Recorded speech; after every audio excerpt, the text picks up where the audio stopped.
In this class, we will learn about Java Development Kit. This is JDK. History of Java చెప్పుకునేటప్పుడు జావాలో different versions of Java development కిట్ని వాళ్ళు release చేయడం జరిగిందని చెప్పేసి చెప్పుకున్నాం. సో ఇక్కడ జావా డెవలప్మెంట్ కిట్ యొక్క పర్పస్ ఏంటంటే దీంట్లో మనకి జావా సోర్స్ కోడ్ ఫైల్ని కంపైల్ చేసుకోవడానికి, ఇంటర్ప్రిటేషన్ చేసుకోవడానికి, డీబగ్గింగ్ చేసుకోవడానికి, డాక్యుమెంట్ ఫైల్ కింద, హెడర్ ఫైల్ కింద డిఫరెంట్ ఫైల్స్ కింద మనం కన్వర్ట్ చేసుకోవడానికి ఈ యొక్క జావా డెవలప్మెంట్ కిట్ అనేటువంటిది ఉపయోగిస్తాం. మొట్టమొదట మనం జావా ప్రోగ్రామ్ని ఎక్కడ రాయాలి? ఒకటి టెక్స్ట్ ఎడిటర్లో రాస్తాం, అంటే నోట్ ప్యాడ్లో కానీ, టెక్స్ట్ ఎడిటర్స్ అంటే మనకి note pad, word pad, command note ప్యాడ్లో కానీ, వర్డ్ ప్యాడ్లో కానీ, ఓకే, లేదా డాస్లోకి వెళ్ళి కమాండ్ ప్రాంప్ట్లో టెక్స్ట్ ఎడిటర్కు క్లిక్ చేసి కానీ మనం జావా సోర్స్ ప్రోగ్రామ్ని మనం తయారు చేసుకుంటాం. ఓకే, సో వాటిని టెక్స్ట్ ఎడిటర్స్ అంటాం. టెక్స్ట్ ఎడిటర్ తర్వాత మనం ఆ టెక్స్ట్ ఎడిటర్లోకి వెళ్ళిన తర్వాత ఒక ఖాళీ స్క్రీన్ వస్తుంది, వైట్ స్క్రీన్. దాంట్లో మనం రాసేటువంటి జావా సోర్స్ కోడ్ ఫైల్ తయారు చేస్తాం. సి ప్రోగ్రామింగ్ తీసుకుంటే మనకి సి ఎడిటర్ అనేది ఇస్తారు, టీసీ ఉంటుంది, టర్బో సి ఎడిటర్ ఉంటుంది. అయితే జావాలో ఒక నార్మల్ నోట్ ప్యాడ్ ఫైల్లో మనం తయారు చేసుకోవచ్చు జావా సోర్స్ కోడ్ ఫైల్ని. మనం ఏదైతే ప్రోగ్రామ్ రాద్దాం అనుకున్నామో ఆ ప్రోగ్రామ్ రాసి సేవ్ చేసేటప్పుడు మాత్రం మనకి నోట్ ప్యాడ్లో మామూలుగా టెక్స్ట్ ఫైల్ కింద సేవ్ అవుతుంది. కానీ ఇక్కడ జావా సోర్స్ కోడ్ ఫైల్ ఏ ఎక్స్టెన్షన్తో సేవ్ చేయాలి? .java ఎక్స్టెన్షన్తో సేవ్ చేయాలి. We have to save the Java source document file using .java extension. అలా అయితేనే మన జావా ప్రోగ్రామ్స్ కంపైల్ అవుతాయి. ఇప్పుడు మనం రాసినటువంటి సోర్స్ కోడ్ ఫైల్ అంటే .java ఫైల్ ఏదైతే ఉందో, నార్మల్గా ఎక్కువగా మనం చేసేటువంటి ప్రొసీజర్ ఏంటంటే ఈ జావా సోర్స్ కోడ్ ఫైల్ని బైట్ కోడ్ ఫైల్ కింద మార్చాలి కదా. ఈ బైట్ కోడ్ ఫైల్ కింద మార్చడానికి మనం ఉపయోగించేదాన్ని అంటే జావాసి. It is a Java compiler. దీన్ని జావా కంపైలర్ అంటాం. This is what we call as Java compiler. By using Java compiler, we convert the source code file into Java class file. Source code file ఎందులో మారుస్తాం? Class file కింద మారుస్తాం. ఈ class ఫైల్ని ఏమంటాం అంటే intermediate byte code file అంటాం. This is a byte code file. According to two సేస్ system in Java, features of Java చెప్పుకున్నప్పుడు ఒక పాయింట్ చెప్పుకున్నాం. First point compiled and interpreted అని. అంటే సి ప్రోగ్రామ్ అయితే డైరెక్ట్గా కంపైల్ చేసి ఆబ్జెక్ట్ ఫైల్ కింద మార్చేస్తాం. కానీ జావా అలా కాదు. మొట్టమొదటి మనం రాసిన source code file Java compiler ఉపయోగించి ఎలా ఎందులోకి మారుస్తాం? క్లాస్ ఫైల్ కింద మారుస్తాం. జావా సి అనేది Java compiler. So Java development కిట్లో మనకు వచ్చేటువంటి టూల్స్ ఏమిటంటే మొట్టమొదటి జావా సి. సో ఈ జావా సి ఏం చేస్తుందంటే మన దగ్గర ఉండేటువంటి జావా సోర్స్ కోడ్ ఫైల్ని క్లాస్ ఫైల్ కింద మారుస్తుంది. క్లాస్ ఫైల్ కింద మారుస్తుంది అనమాట. క్లాస్ ఫైల్ యొక్క ఎక్స్టెన్షన్ ఏంటి? .class. ఓకే, ఇక్కడ చూడండి, ఇదే సోర్స్ కోడ్ ఫైల్ని జావా డిఓసి అనే ఇంకొక టూల్, జావా డిఓసి ఇది కూడా ఒక టూల్ అనమాట. జావా డెవలప్మెంట్ కిట్లో మనకి ప్రొవైడ్ చేసే ఇంకొక టూల్. ఈ జావా డిఓసి ఏం చేస్తుందంటే .java సోర్స్ కోడ్ ఫైల్ ఎందులోకి మారుస్తుంది? దేంట్లో? HTML ఫైల్ కింద మారుస్తుంది అనమాట. సో మనకి .java ఫైల్ HTML ఫైల్ కింద మారాలి అనుకుంటే కనుక మనం జావా డిఓసి అనేటువంటి ఒక టూల్ ఉపయోగించి HTML డాక్యుమెంట్ కింద మనం కన్వర్ట్ చేసుకోవచ్చు. అండ్ నెక్స్ట్ ఇక్కడ class file, Java class file ఉంది కదా, ఈ జావా క్లాస్ ఫైల్కి ఇంకా మనం standard Java class files include చేసి చెప్పారు. Java is a dynamic and extensible programming language అన్నాం. అంటే ఒక క్లాస్ ఫైల్ మనం తయారు చేసుకుని మిగిలిన ఎవరి క్లాస్ ఫైల్స్ అయినా దాంతో ఇంక్లూడ్ చేసుకుని, అంటే మన క్లాస్ ఫైల్తో పాటుగా ఎవరైనా ఇంకా క్లాస్ ఫైల్స్ మనమే తయారు చేసిన వేరే క్లాస్ ఫైల్స్ని కూడా మనతో ఉండే క్లాస్ ఫైల్స్తో ఇంక్లూడ్ చేసి ఇక్కడ జావా కంపైలర్ ఉపయోగించి దీన్ని జావా కంపైలర్ అంటాం. ఓన్లీ జావా అంటే జావా కంపైలర్. ఇది tool kit.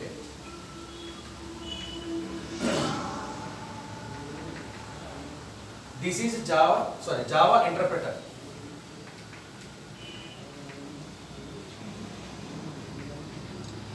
Java interpreter. Okay, so ఇక్కడ మనం తయారు చేసుకున్న క్లాస్ ఫైల్ని మన క్లాస్ ఫైల్తో పాటుగా ఇంకా అదర్ క్లాస్ ఫైల్స్ని ఇంక్లూడ్ చేసి బై యూజింగ్ జావా ఇంటర్ప్రెటర్ మనం దేని కింద మార్చుకుంటాం? జావా అవుట్పుట్ ఫైల్ కింద మారుస్తాం. జావా అవుట్పుట్ ఫైల్ కింద మారుస్తాం. అంటే most commonly used Java tools are javac and Java. Javac and Java. ఈ జావాసి జావా ఈ రెండింటిని ఉపయోగించి మనం ఏం చేస్తాం? మొట్టమొదటి స్టేజ్ 1లో జావా కంపైలర్ ద్వారా క్లాస్ ఫైల్లోకి అంటే ఇంటర్మీడియట్ బైట్ కోడ్ ఫైల్లోకి మారుస్తాం. ఇలా ఇంటర్మీడియట్ బైట్ కోడ్ ఫైల్లోకి మారినటువంటి జావా క్లాస్ ఫైల్కి ఇంకా మనం ఏదైనా జావా క్లాస్ ఫైల్స్ ఇంక్లూడ్ చేసుకోవాల్సి వస్తే ఆ క్లాస్ ఫైల్స్ ఇంక్లూడ్ చేసి వాటిలన్నింటినీ కలిపి జావా ఇంటర్ప్రెటర్ని ఉపయోగించి ఇందులోకి మారుస్తాం, అవుట్పుట్ ఫైల్ కింద మారుస్తాం. ఇందులో మారుస్తాం అవుట్పుట్ ఫైల్ కింద మారుస్తాం. ఇంకా టూల్స్ ఏవేంటి ఉన్నాయి ఇక్కడ చూడండి. జావా పి, దీన్నే జావా ప్రోగ్రామ్ డిస్క్రిప్షన్ అంటాం. Program description. సో ఇది ఏం చేస్తుందంటే జావా పేరుని జావా డిసెసెంబ్లర్ అంటాం. యాక్చువల్గా దాన్ని ఏమంటారంటే జావా డిసెసెంబ్లర్ అంటాం. ఇది ఏం చేస్తుందంటే మనం రాసినటువంటి క్లాస్ ఫైల్ని ప్రోగ్రామ్ డిస్క్రిప్షన్ కింద మారుస్తుంది. ఆ ప్రోగ్రామ్ డిస్క్రిప్షన్ కింద మార్చడం కోసం ఏం చేస్తుందంటే జావా పి అనేటువంటి ఒక టూల్ ఉపయోగిస్తాం, జావా పి. అంతేకాకుండా హెడర్ ఫైల్స్ కింద మార్చాలంటే, హెడర్ ఫైల్స్ కింద మార్చుకోవాలనుకుంటే కనుక మనకి నేటివ్ మెథడ్స్ అని వస్తాయి. నేటివ్ మెథడ్స్ అంటే జావాలో C++ ఫైల్స్ కూడా మనం ఎగ్జిక్యూట్ చేసుకోవచ్చు. ఓకే, అలాంటి సందర్భంలో మనం రాసిన క్లాస్ ఫైల్ని జావా హెడర్ ఫైల్ కింద మార్చాలి అంటే కనుక, హెడర్ ఫైల్స్ కింద మార్చాలంటే కనుక జావా హెచ్ ఉపయోగిస్తాం, జావా హెచ్. సో ఇక్కడ జావా పి కానీ జావా హెచ్ కూడా ఈ రెండు కూడా మనకి జావా డెవలప్మెంట్ కిట్లో వస్తాయి అనమాట. సో కాబట్టి ప్రోగ్రామ్ డిస్క్రిప్షన్ కింద మార్చాలంటే Java disassembler, this is Java P. And next header file కింద మార్చుకోవాలనుకుంటే కనుక క్లాస్ ఫైల్ని జావా హెచ్ అనే టూల్ని ఉపయోగిస్తాం. అలా కాకుండా మనం HTML ఫైల్ కింద మార్చాలంటే Java source code Java DOC అని ఉపయోగిస్తుంది. ఇందులో మారుతుంది HTML ఫైల్లోకి మారుతుంది. సో ఇక్కడ Java C, Java doc, Java P and Java H, finally Java. ఇవన్నీ కూడా మనకి జావా డెవలప్మెంట్ కిట్ ద్వారా వస్తాయి అనమాట. అంటే మనం రాసిన సోర్స్ కోడ్ని వేరియస్ టైప్స్ కింద కన్వర్ట్ చేసుకోవడానికి ఈ టూల్స్ అన్ని ఉపయోగపడుతుంటాయి. ఇవి కాక ఇంకేమేంటి ఉన్నాయంటే జావా JDB, జావా డీబగ్గర్ అని ఉంటుంది, జావా డీబగ్గర్. సో మన జావా ప్రోగ్రాంలో ఎర్రర్స్ని ఏమైనా సరే డీబగ్గింగ్ చేసుకోవాలనుకుంటే, ఇంకా ఎర్రర్స్ చెకింగ్ చేసుకోవాలనుకుంటే ఉపయోగించే ఇంకొక టూల్ ఏంటంటే JDB, జావా డీబగ్గర్ అంటాం. దీంతో పాటుగా ఇంకోటి ఉంది, ఇది మనం ముందే చెప్పుకున్నాం, యాప్లెట్ వ్యూవర్. ఏమంటాం దీన్ని? Applet viewer. So applet viewer means మన జావాలో రాసినటువంటి యాప్లెట్స్ ఏవైతే ఉన్నాయో ఆ జావా యాప్లెట్స్ రన్ అవ్వాలంటే జావా సపోర్టింగ్ వెబ్ బ్రౌజర్ లేకపోతే మన దగ్గర ఉండేటువంటి యాప్లెట్ వ్యూవర్ ద్వారా యాప్లెట్స్ రన్ చేసుకోవచ్చు. To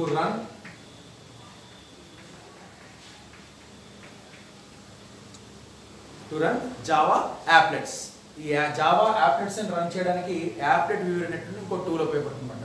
so totally Java development kit ద్వారా Java C, Java doc, Java P, Java H and Java JDB and applet viewer ఇవన్నీ కూడా మనకి జావా డెవలప్మెంట్ కిట్ ద్వారా వస్తుంది. సో ఎప్పుడైతే మనం జావా సాఫ్ట్వేర్ని డౌన్లోడ్ చేసుకుంటామో పాత్ అండ్ క్లాస్ పాత్, ఇది మనం ప్రోగ్రామ్ ఎగ్జిక్యూట్ చేయడానికి స్టార్టింగ్ ముందర మనం చెప్పుకుంటాం. అంటే జావా ప్రోగ్రామ్ ఎలా ఎగ్జిక్యూట్ చేయాలి, మామూలుగా జావా ప్రోగ్రామ్ కమాండ్ ప్రాంప్ట్ ద్వారా ఎగ్జిక్యూట్ చేయాలనుకుంటే కనుక మన సిస్టంలో సెట్టింగ్స్లోకి వెళ్ళి పాత్ని, క్లాస్ పాత్ని సెట్ చేసుకోవాలి. ఓకే, క్లాస్ పాత్ అంటే ఎక్కడి నుంచి క్లాస్ ఫైల్స్ని ఇంపోర్ట్ చేసుకోవాలని చెప్పేటప్పుడు క్లాస్ పాత్ అవుతుంది. పాత్ అయితే ఎక్కడ జావా ప్రోగ్రామ్స్ మనం ఎగ్జిక్యూట్ చేయాలని చెప్పేదాన్ని పాత్ అంట. So path and class path రెండింటిని కూడా path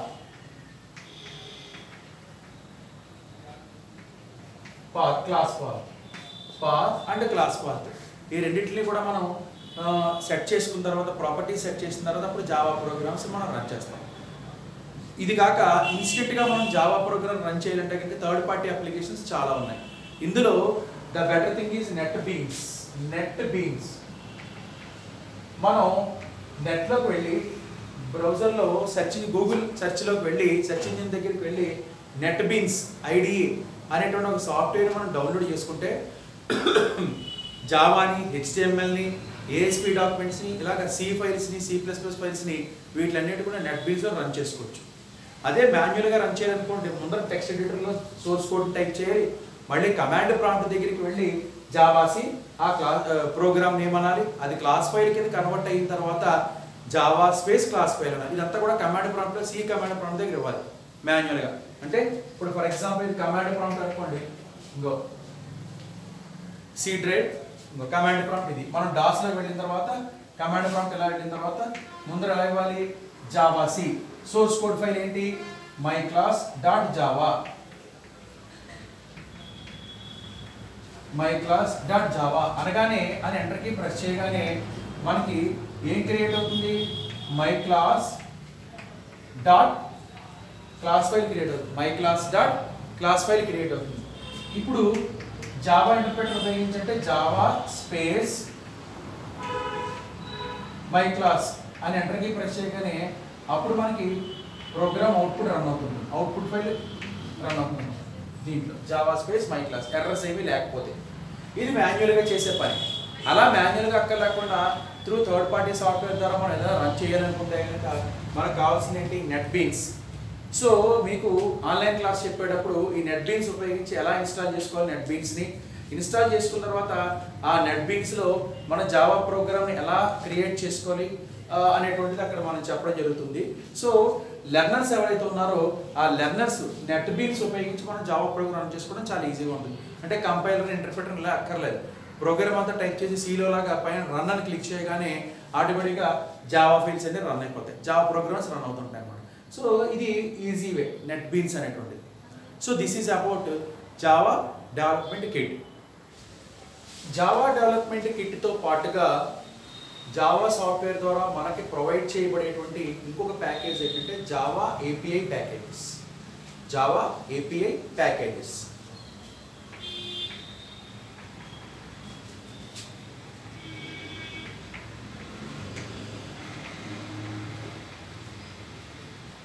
Java API packages. So what do you mean by API? Application Program Interface. Application Programming Interface API package. ఒకసారి సి ప్రోగ్రామింగ్ లాంగ్వేజ్ మనం చూసినట్లయితే C ప్రోగ్రామింగ్లో మనం రెండు రకాల ఫంక్షన్స్ని ఉపయోగిస్తాం సిలో. అవి ప్రీడిఫైన్డ్, రెండవది user defined. Predefined and second means user defined. ప్రీడిఫైన్డ్ని స్టాండర్డ్ లైబ్రరీ ఫంక్షన్స్ అంటాం.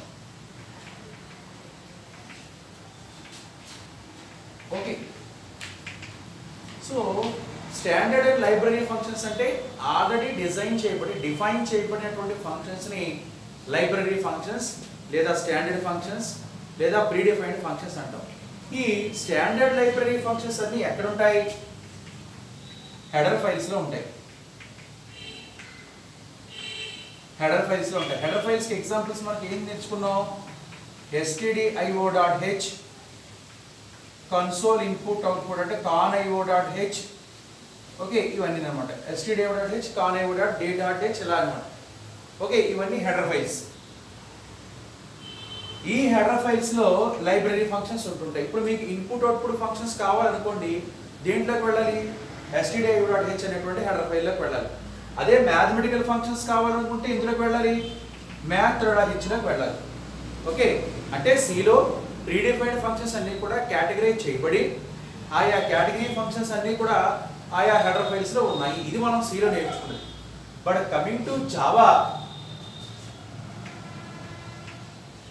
ఓఓపి కాన్సెప్ట్ ప్రకారం, ఆబ్జెక్ట్ ఓరియెంటెడ్ ప్రోగ్రామింగ్ కాన్సెప్ట్ ప్రకారం మెథడ్స్ అన్నీ ఎందులో ఉండాలి, ఏ మెథడ్ అయినా సరే దేంట్లో ఉండాలి, క్లాస్లో ఉండాలి. అదే క్లాసెస్ అన్నీ కూడా ప్యాకేజెస్లో ఉంటాయి. ఓకే, జావాలో ప్రీడిఫైన్డ్ మెథడ్స్ అన్నీ కూడా ఎందులో ఉంటాయి, ప్రీడిఫైన్డ్ క్లాసెస్లో ఉంటాయి. క్లాసెస్ అన్నీ ఎందులో ఉంటాయి, ప్యాకేజెస్లో ఉంటాయి. దీన్నే మనం డౌన్లోడ్ టు అప్ మనం నేర్చుకుంటే packages contain classes and classes contain predefined methods. So if you want to execute or call any method you need an object to particular class. ఒక క్లాస్కి ఆబ్జెక్ట్ క్రియేట్ చేసుకుని ఆ ఆబ్జెక్ట్ ద్వారా మెథడ్స్ని execute చేయవలసిన necessity ఉంటుందన్నమాట. కాబట్టి ప్యాకేజెస్ కానీ classes కానీ మళ్ళీ అగైన్ టూ టైప్స్ ఉన్నాయి. అవి ఏంటవి, ఒకటి ప్రీడిఫైన్డ్, రెండవది యూజర్ డిఫైన్డ్. ప్రీడిఫైన్డ్, రెండవది ఏంటంటే యూజర్ డిఫైన్డ్. మనం ఓన్గా క్లాసెస్ని డిఫైన్ చేసుకోవచ్చు. అలా ఓన్గా డిఫైన్ చేసుకున్న క్లాసెస్ని మనం ఓన్ ప్యాకేజెస్ క్రియేట్ చేసుకుని ఆ ప్యాకేజెస్లో మనం ఇంక్లూడ్ చేసుకోవచ్చు. అంతేకాకుండా జావా సాఫ్ట్వేర్తో పాటుగా మనకి ఒక ప్రీడిఫైన్డ్ ప్యాకేజెస్ వస్తాయి. ఆ ప్రీడిఫైన్డ్ ప్యాకేజెస్ని ఏపీఐ ప్యాకేజెస్ అంటాం. ఇప్పుడు మనకు అర్థమైంది అనుకుంటాను, ప్యాకేజెస్ ఏముంటాయి, క్లాసెస్ ఉంటాయి. అంటే మనం ఏదైనా ప్రీడిఫైన్డ్ మెథడ్స్ ఎగ్జిక్యూట్ చేయాలంటే సిలో అయితే హెడర్ ఫైల్స్ని మనం ఇంక్లూడ్ చేసుకునే వాళ్ళం. అదే జావాలో అయితే ఏం ఇంక్లూడ్ చేసుకోవాలి, క్లాసెస్ని ఇంక్లూడ్ చేసుకోవాలి. క్లాసెస్ అన్ని మళ్ళీ ఎందులో ఉంటాయి, ప్యాకేజెస్లో ఉంటాయి. కాబట్టి మీకు ఏదైనా మెథడ్ ఎగ్జిక్యూట్ చేయవలసి వస్తే ఆ మెథడ్ కలిగినటువంటి క్లాస్ని ఇంపోర్ట్ చేసుకోవాలి. Method will not be given or issued directly to a particular object. According to object oriented programming property, methods can only be issued for particular objects of specific class. ఒక class కి ఏవైతే objects create చేయబడ్డాయో ఆ ఆబ్జెక్ట్లు మాత్రమే method ని access చేసుకోగలుగుతాయి. కాబట్టి నువ్వు classes ని import చేసుకుంటే తప్ప మెథడ్స్ మనకు రావు. ఓకే, ఇక్కడ మనం సిలో ఇంక్లూడ్ అంటాం, అదే జావాలోకి వచ్చేసరికి ఇంపోర్ట్ అంటాం. ఎగ్జాంపుల్ చెప్తున్నాను, ఇంపోర్ట్ java.io.star. అదే మనం సిలో అయితే ఎలా రాసేవాళ్ళం, hash include stdio.h, hash include stdio.h అని చెప్పి సిలో రాసేవాళ్ళం. అదే జావాలో అయితే ఇంపోర్ట్ java.io.star అని రాస్తాం. ఏంటి దీని అర్థం ఏంటంటే, java.io అంటే ఏపీఐ ప్యాకేజ్. ఏపీఐ ప్యాకేజ్ అంటే ఇన్పుట్ అవుట్పుట్ అనబడే ప్యాకేజీలో ఉండే స్టార్ అంటే అర్థం ఏంటంటే ఆల్ క్లాసెస్. ఆల్ క్లాసెస్ నాకు జావా ఏపీఐ ప్యాకేజీలో ఉండేటువంటి అన్ని క్లాసెస్ కూడా నాకు ఇంపోర్ట్ చెయ్యి అంటే, అన్ని క్లాసెస్ ఉంటే వాటితో పాటు ఏమొచ్చేస్తాయి, ఆ క్లాసుల్లో ఉండే మెథడ్స్ కూడా నీకు వస్తాయి.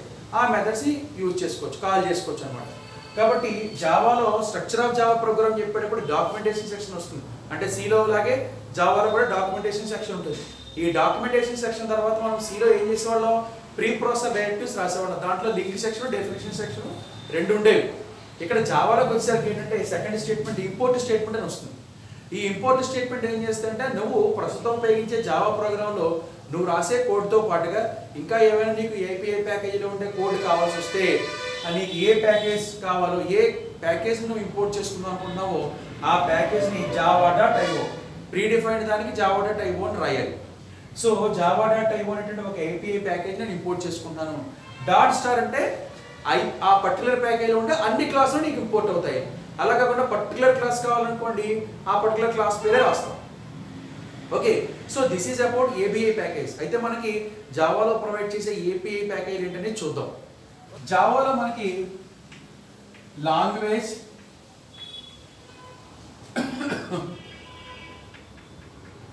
సపోర్ట్ ప్యాకేజెస్ ఒకటి, next input output package, third one is utility package, fourth one is AWT package, fifth one is applet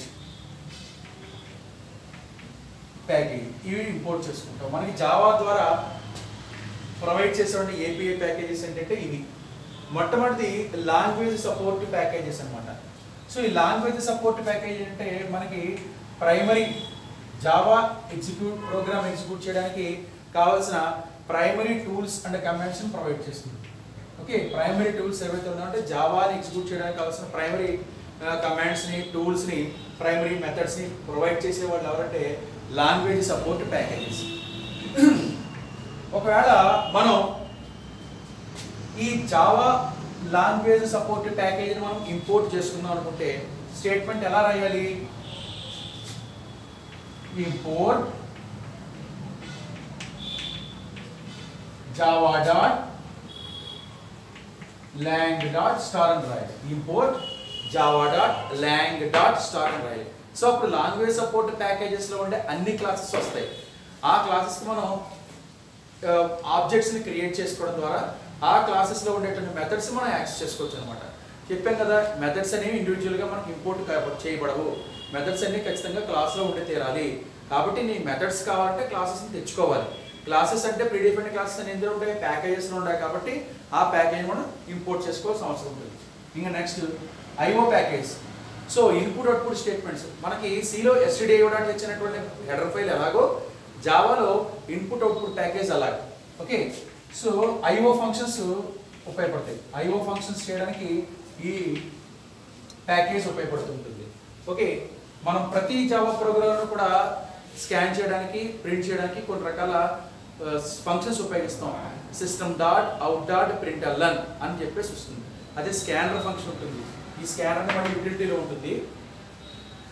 దీన్ని ఎలా రాయాలి? ఒకవేళ ఇంపోర్ట్ చేయవలసి వస్తే ఇంపోర్ట్ java.io.star ఇంపోర్ట్ java.io.star అని రాయాలి. సో ఎలాగైతే ఇప్పుడైతే java.import.io.star ఉన్నామో ఈ java.ioలో ఉండేటువంటి అన్ని క్లాసెస్ మనకి ఇంపోర్ట్ అయిపోతాయి. And next one is utility package. మనకి ర్యాపర్ క్లాసెస్ తర్వాత ర్యాపర్ క్లాసెస్ వస్తాయి. ర్యాపర్ క్లాసెస్ స్కానర్ ఆబ్జెక్ట్ దీంట్లో ఉంటుందన్నమాట. ర్యాపర్ క్లాసెస్ అంటే ఒక ప్రిమిటివ్ ఇంటీజర్ని ఆబ్జెక్ట్ కింద మార్చుకోవడం, అంటే ఒక వేరియబుల్ని ఆబ్జెక్ట్ కింద ఎలా మార్చాలి, ఆబ్జెక్ట్స్ని మళ్ళీ వేరియబుల్స్ కింద ఎలా మార్చాలి, డేటా టైప్స్ చేంజెస్ ఎలా చేయాలి అనేటువంటివి చెప్పాడు. ఇన్పుట్ ఎలా తీసుకోవాలి, ఇంటీజర్స్ని ఎలా ఇన్పుట్ తీసుకోవాలి, స్ట్రింగ్స్ని ఎలా ఇన్పుట్ తీసుకోవాలి, ఫ్లోట్ వాల్యూస్ని ఎలా ఇన్పుట్ తీసుకోవాలి, దానికి కావాల్సిన మెథడ్స్ అన్ని ప్రొవైడ్ చేసే క్లాసులు యూటిలిటీ ప్యాకేజీలో ఉంటాయి. ఒకవేళ మనం ఈ ప్యాకేజీని ఇంపోర్ట్ చేసుకోవాల్సి వస్తే ఇంపోర్ట్ java.util.star అని చెప్పేసి చెప్తాం. ఓకే, java.util.star అని చెప్పేసి ఈ ప్యాకేజీని ఇంపోర్ట్ చేసుకుంటాం. And next one is AWT.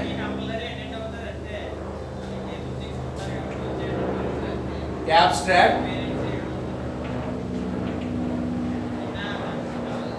window toolkit. AWT package అంటే abstract window toolkit. So AWT ప్యాకేజీలో మనకి GUI బేస్డ్ టూల్స్ అంటే command button, next text box, list box, drop down list box, drop down list box, radio buttons,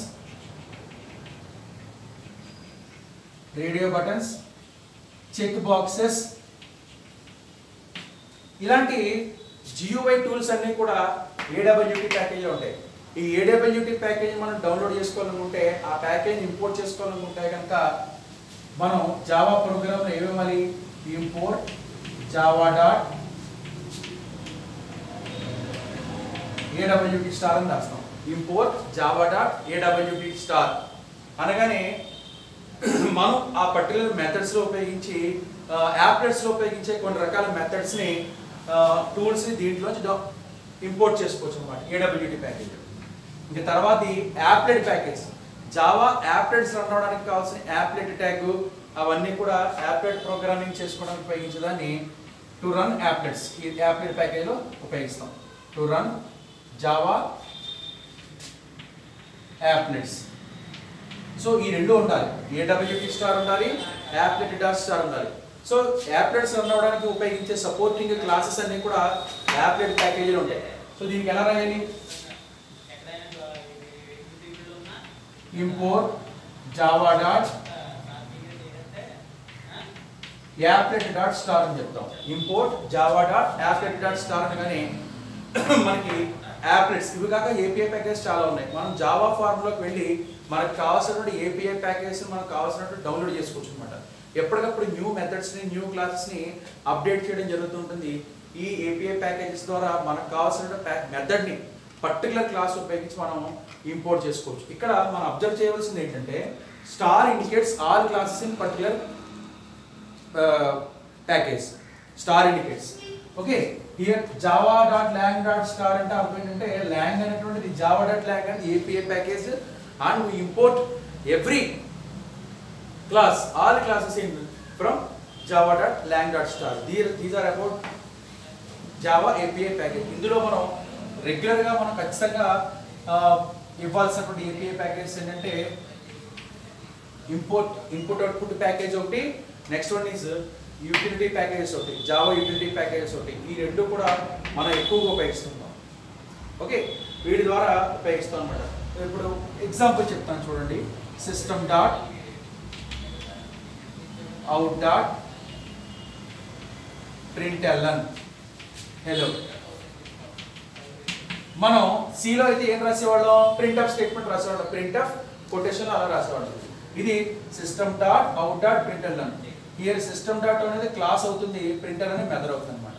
okay, so system dot out అనేది class and object అవుతుంది, ప్రింట్ఎల్ అనేది method అవుతుంది అనమాట. ఇది method, ఇది మెసేజ్. మనకి సిలో ప్రింట్ఎఫ్ స్టేట్మెంట్ ఉపయోగించి ఎలా ఒక ఇన్ఫర్మేషన్ కానీ ఒక వేరియబుల్ యొక్క వాల్యూని కానీ ఎలా ప్రింట్ చేస్తామో జావాలో ఈ విధంగా మనం ప్రింట్ చేసుకోవచ్చు అనమాట. Okay, so this is an example method which can be imported from input output package.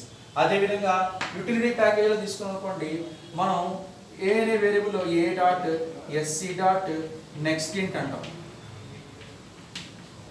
SC means it's scanner object, scanner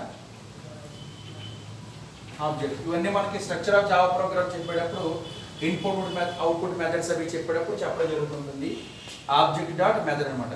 అంటే ఏ అనే వేరియబుల్లోకి ఎస్సీ అనే ఆబ్జెక్ట్ ఏం చేస్తుందంటే నెక్స్ట్ ఇంట్ అనే ఒక ఫంక్షన్ ఉపయోగించి ఒక ఇంటీజర్ వేరియబుల్ని వాల్యూని ఏ అనే దాంట్లో పంపిస్తుంది అనమాట. Here A is a integer variable. So మనం సీలో ఏం చేసేవాళ్ళంటే స్కాన్ ఆఫ్ అని చెప్పి కంట్రోల్ స్ట్రింగ్స్ ఉపయోగించేవాళ్ళం. Percentage D, percentage F, percentage S, C అని చెప్పి ఉపయోగించేవాళ్ళం. దీంట్లో మనకి స్కానర్ ఆబ్జెక్ట్స్ ఉపయోగిస్తాం. స్కానర్ అనేటువంటి క్లాస్ ఉపయోగించి ఒక స్కానర్ ఆబ్జెక్ట్ క్రియేట్ చేసుకుని ఉపయోగిస్తాం. ఇక్కడ గుర్తుపెట్టుకోవాల్సిన ముఖ్య విషయం ఏంటంటే ఏదైనా ఒక మెథడ్ని ఎగ్జిక్యూట్ చేయాలి అంటే కనుక ఆ మెథడ్ కలిగినటువంటి క్లాస్కి ఒక ఆబ్జెక్ట్ క్రియేట్ చేయాలి. అప్పుడు ఆ క్లాస్ యొక్క ఆబ్జెక్ట్ వచ్చి క్లాస్లో ఉండే మెథడ్స్ని కాల్ చేసి ఎగ్జిక్యూట్ చేస్తుంది. ఇది ప్రైమరీ రూల్ అనమాట. ఓకే, సో ఏ ఆబ్జెక్ట్ వచ్చి క్లాస్ యొక్క మెథడ్ రన్ చేస్తుందంటే ఆ క్లాస్ యొక్క ఆబ్జెక్టే. సో క్లాస్లో మెథడ్స్ అన్ని డిఫైన్ చేసిన తర్వాత క్లాస్కి మనం ఆబ్జెక్ట్ క్రియేట్ చేసుకుంటాం. ఆబ్జెక్ట్ క్రియేట్ చేసుకుని ఆబ్జెక్ట్ ద్వారా ఆ క్లాస్లో ఉండే మెథడ్స్ని మనం రన్ చేస్తుంటాం అనమాట. కొన్ని సందర్భాల్లో మనకి డైరెక్ట్గా క్లాసే మెథడ్స్ని ఎగ్జిక్యూట్ చేసేటువంటి అవకాశం కూడా ఉంటుంది. అది మనకి ముందు కాన్సెప్ట్స్లో చెప్తూ ఉంటాం. Okay, so thank you.